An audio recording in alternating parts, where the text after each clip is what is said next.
States of America, into the republic for which it stands, one nation, under God, indivisible, with liberty and justice for all.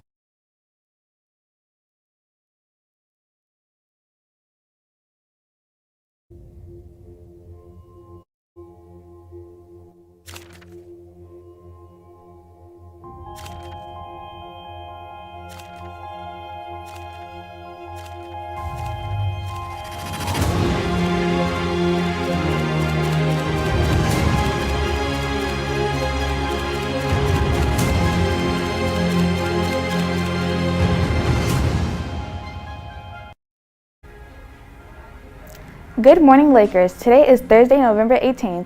And this is your live Laker update. There's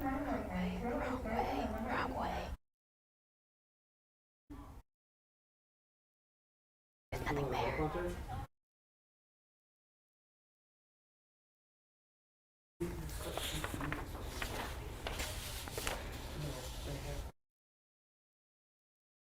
Wrong camera. Did you know that many students at WB have hidden talents? Reporter Ethan Glady went out to see some of them.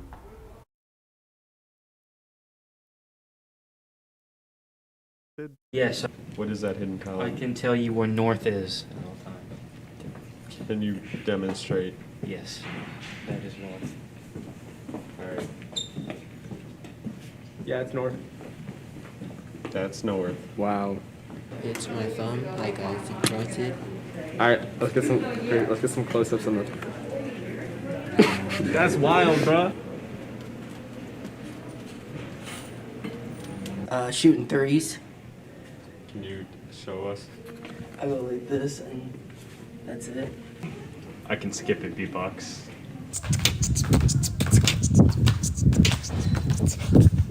My name is Owen, and I can drift a chair. We can do cartwheels. She can do a cartwheel. I can also catch grapes in my mouth. You ready? Go. Come on. Squish. Oh, that's. Let's Yay! Damn, that's a lot of talent. This has been Ethan Galati reporting with. Interested in traveling to Greece this summer with WB? Attend the meeting in the I Center on Thursday, November 18th at 7 p.m. For more information, contact Ms. Sabeska or Ms. Marshall. Time for a short commercial break. We'll be right back. Stay with us. Good morning, WB. Welcome. Way to go.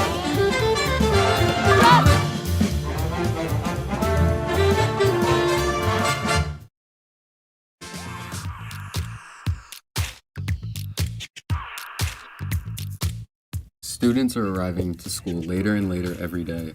Tardies are a growing issue this year, and students don't know the importance of being on time to school.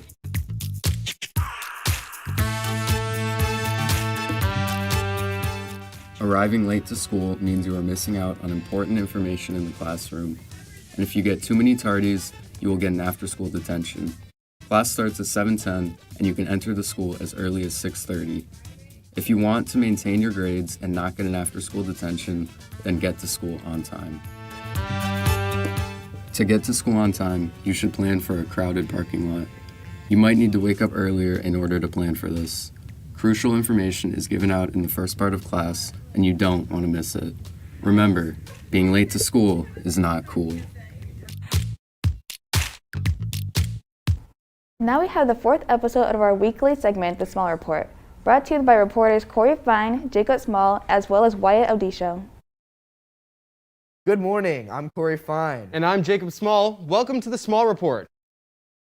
Our top story this week is the release of a U.S. journalist who's being held hostage in Myanmar. The journalist, Danny Fenster, a Michigan native, was imprisoned in May after a coup which brought back the military to power. While the coup itself was disastrous for the future of democracy in the region, the release of the American national became top priority. Fenster had been detained due to his position as part of a pro-democracy Myanmar news source named Frontier Myanmar. After a Herculean diplomatic effort, Fenster's release was secured through the combined work of regional experts, the current ambassador, and a former New Mexico governor. Bill Richardson. Bill Richardson.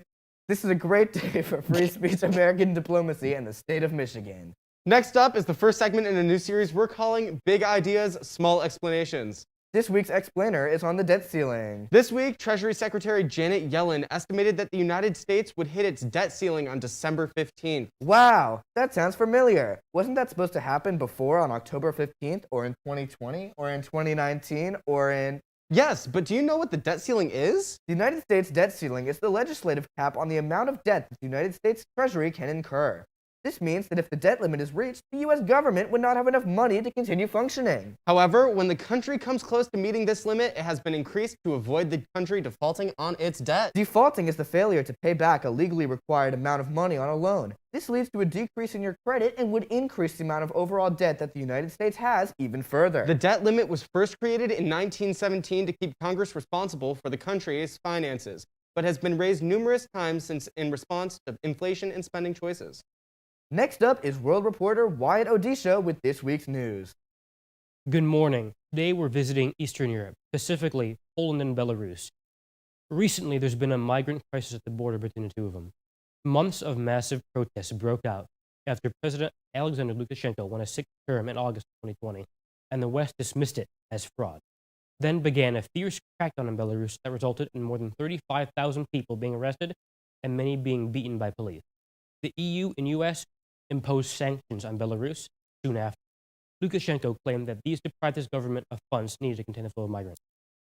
Planes from many places in the Middle East, like Syria and Iraq, began arriving in Belarus, and migrants began heading to the border of Poland and Lithuania. Poland blames the influx of migrants on Lukashenko as a form of reprisal, but Belarus claims that the migrants came to Belarus legally and went to the border with Poland on their own.